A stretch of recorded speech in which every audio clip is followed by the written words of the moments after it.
Bienvenidos y bienvenidas. Hoy nos metemos de lleno en una historia que parece sacada de una película, la verdad.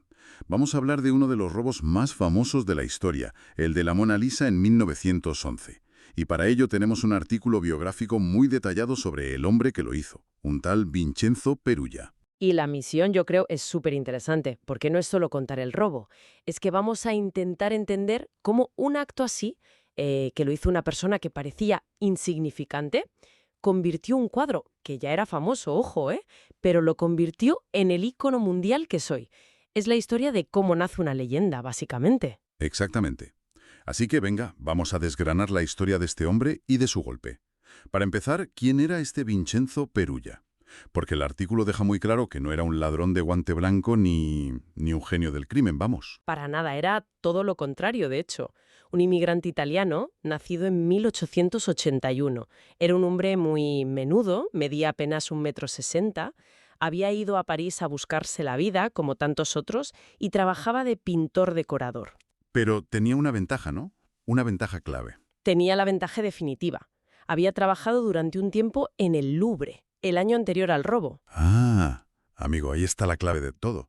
No era un extraño, sabía por dónde se movía. Sabía mucho más que eso. Su trabajo, concretamente, fue instalar las vitrinas de cristal para proteger algunas de las obras más importantes, entre ellas la Mona Lisa. No me digas. Sí, o sea que conocía a la perfección cuánto pesaba, los 4 ganchos que la sujetaban, cómo se desmontaba el cristal, todo. Sabía exactamente qué hacer para liberarla en segundos. O sea que la empresa de seguridad, sin quererlo, le dio un curso intensivo sobre cómo robar la Mona Lisa. Pues básicamente sí.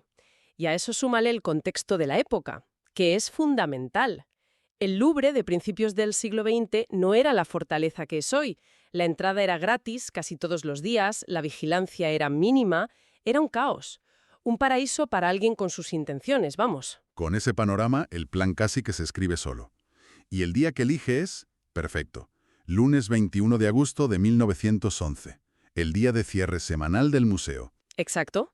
Un lunes de agosto en París, vacío. Solo quedaban dentro algunos trabajadores de mantenimiento, de limpieza. Un ambiente súper tranquilo. Perugia se conocía esas rutinas de memoria. Y el plan, como lo describe el artículo, es de una simplicidad que asusta. Entró sobre las 7 de la mañana, con una bata blanca como el resto de operarios. Nadie le prestó la más mínima atención. Se escondió en un cuartito, esperó a que el salón Carre, donde estaba el cuadro, se quedara vacío, y nada, entró, la descolgó de los 4 ganchos de la pared y se la llevó. Sin alarmas, sin forzar nada. Limpio. Se fue a una escalera de servicio y ahí le quitó el marco y el cristal. Y aquí el artículo desmiente un mito muy famoso, la idea de que la escondió bajo la bata para salir. Imposible, eso es imposible. La tabla mide 77 por 53 centímetros. Para un hombre tan bajito como él, vamos, habría sido como intentar esconder una tabla de surf. Ya. Lo que él mismo contó es que se quitó su propia bata, la usó para envolver el cuadro y protegerlo, y se lo puso bajo el brazo. Así de simple. Y justo cuando parece que ya lo tiene, llega el momento de pánico, el casi desastre. ¿La puerta? La puerta de salida, cerrada con llave. El plan perfecto, a punto de irse al traste por un pomo. Yo me lo imagino sudando frío, con la obra de arte más famosa del mundo bajo el brazo, atrapado en una escalera. ¡Madre mía! Pero entonces ocurre el golpe de suerte que lo cambia todo. De repente aparece un fontanero del museo. Ve a Perugia con su bata de trabajador y asume que es un compañero que se ha quedado encerrado. No puede ser. Sí, el fontanero, muy amablemente, saca su llave, le abre la puerta y le deja salir. Le sujetó la puerta al ladrón más buscado de la historia. Perugia salió a la calle y desapareció. Es una escena de comedia. Es increíble. Y lo mejor de todo es que nadie se enteró hasta el día siguiente. Hasta el martes por la mañana. Cuando un pintor, Louis Bégud, que iba a hacer una copia de la Gioconda, llegó y ¡shh!, se encontró el hueco en la pared. ¿Un hueco? Al principio pensó que la habrían quitado para limpiarla o fotografiarla, algo normal. Pero las horas pasaban, empezó a preguntar, nadie sabía nada, y ahí pues saltó la alarma. El Louvre había sido asaltado. Las declaraciones de la época son para enmarcar. El director del museo, que estaba de vacaciones, había dicho poco antes: robar la Mona Lisa, Sería como robar las torres de Notre Dame. La ironía, ¿eh? La policía cerró el museo una semana entera y empezó una investigación que fue un desastre, un auténtico desastre. Un caos total por lo que se lee. Se registraron barcos, se ofreció una recompensa enorme y se detuvo gente de lo más insospechada. Totalmente. Y el nombre más increíble que sonó fue el de un joven artista español que empezaba a ser conocido en París, Pablo Picasso. ¿Y cómo demonios llegaron hasta Picasso? A ver, no fue del todo una casualidad, ¿eh? La policía lo tenía en el radar porque un amigo suyo, el poeta Guillem Apollinaire, había tenido en su casa unas estatuillas íberas que habían sido robadas de ese mismo museo años antes. Ah, vale, ya había un precedente. Claro. Y Apollinaire, muerto de miedo, acabó confesando y delatando a Picasso. Así que para la policía era el sospechoso ideal. Extranjero, artista de vanguardia, con un historial un poco turbio. Lo interrogaron, pero no pudieron probar nada, claro. O sea que mientras buscaban a un cerebro del crimen entre los artistas bohemios, el verdadero ladrón estaba tranquilamente en su piso. A pocos kilómetros de allí. Y aquí la investigación ya pasa de ser incompetente a ser casi cómica. Es que lo tuvieron delante. Lo interrogaron 2 veces. Fueron a su apartamento, ¿no? Con el cuadro allí escondido. La anécdota que cuenta el artículo es buenísima. Uno de los policías se apoyó en el baúl donde estaba escondida la Mona Lisa. Es de no creer. Y lo peor no es eso. Lo peor es la prueba que tenían y que no usaron. En esa época, la policía francesa estaba muy orgullosa de su sistema de huellas dactilares, el sistema Bertillon. Era lo más moderno en ciencia forense. ¿Tenían la prueba definitiva, entonces? Exacto. Perugia había dejado una huella dactilar perfecta en el cristal que abandonó en la escalera, y tenían sus huellas archivadas por un delito menor anterior. Y sabían que había trabajado en el Louvre. Lo tenían todo para resolverlo en un día. ¿Y? Pues que a nadie se le ocurrió cruzar la lista de exempleados del museo con el archivo de huellas dactilares. Un fallo burocrático, de los que hacen historia. Mientras la policía hacía el ridículo, la ausencia del cuadro provocó un fenómeno mediático sin igual. Se convirtió en una obsesión. En todo el mundo, ¿eh? Periódicos de Nueva York, de Londres, de Buenos Aires. Todos hablaban de la Mona Lisa. Y lo más curioso es lo que pasaba en el Louvre. La gente hacía colas larguísimas, ¿Para ver el hueco en la pared? para ver el hueco, el espacio vacío. Eso te da una idea de la dimensión que alcanzó. Es que el robo la convirtió en un mito. Sin ninguna duda. Pasó de ser una obra maestra a ser la obra de arte robada. Ese misterio, esa ausencia, la hizo global. Todo el mundo conocía su cara, porque salía en todos los periódicos del planeta. ¿Y todo ese tiempo Perugia convivió con ella? ¿2 años en su pisito de París? ¿Qué pasado por su cabeza? ¿Por qué lo hizo? Esa es la gran pregunta. Y hay 2 teorías. Él tuvo el cuadro 2 años escondido en un baúl con doble fondo. En 1913 ya no pudo más. Se fue a Italia con el cuadro y cometió su gran error. Contactó a un anticuario en Florencia, Alfredo Geri, para intentar vendérsela, usando el alias Leonardo B. Un poco sutil, ¿no? Leonardo B. de Vincenzo. Pues sí, bastante obvio. Geri, claro, sospechó al momento. Le siguió el juego, quedó con él en su hotel, pero se llevó al director de la Galería Uffizi. Cuando Perugia sacó el cuadro del baúl, confirmaron que era el auténtico y llamaron a la policía. Lo arrestaron allí mismo. Y en el juicio él saca su gran argumento: el patriotismo. Exacto. Su defensa fue que lo hizo por Italia, que quería devolver la obra a su patria porque creía, erróneamente, que Napoleón la había robado. Que es completamente falso. Leonardo se la llevó a Francia él mismo en el siglo XVI. Correcto. Se la vendió al rey Francisco I. Pero esa leyenda del expolio napoleónico estaba muy extendida, y en Italia caló. Perugia se convirtió en una especie de héroe popular. Pero hay un detalle que no cuadra. El dinero. El dinero. Si era un acto patriótico puro, ¿por qué intentó venderla?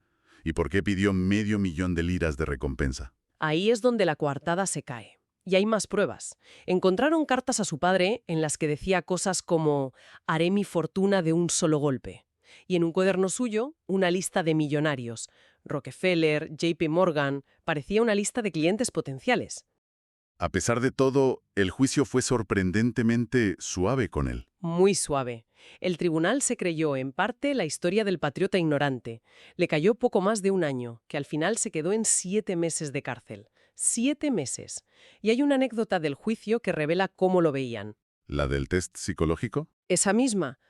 Un psiquiatra, para ver si era muy listo, le puso un acertijo. Le dijo, hay 2 pájaros en un árbol. Un cazador dispara y mata a uno. ¿Cuántos quedan?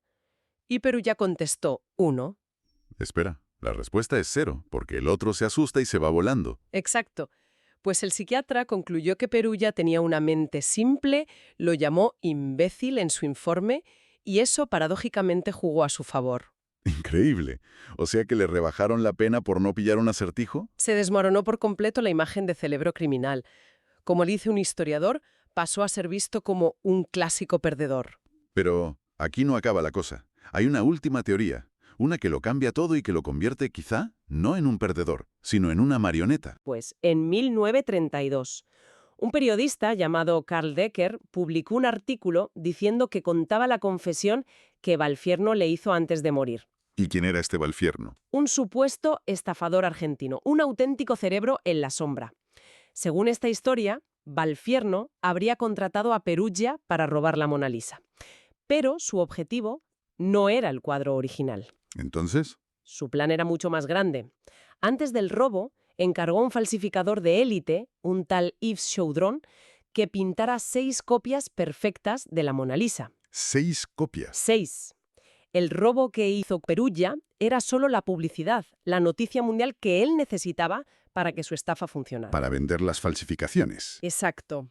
Mientras toda la policía del mundo buscaba el original, Valfierno, tranquilamente, le vendía cada una de las 6 copias a 6 millonarios diferentes.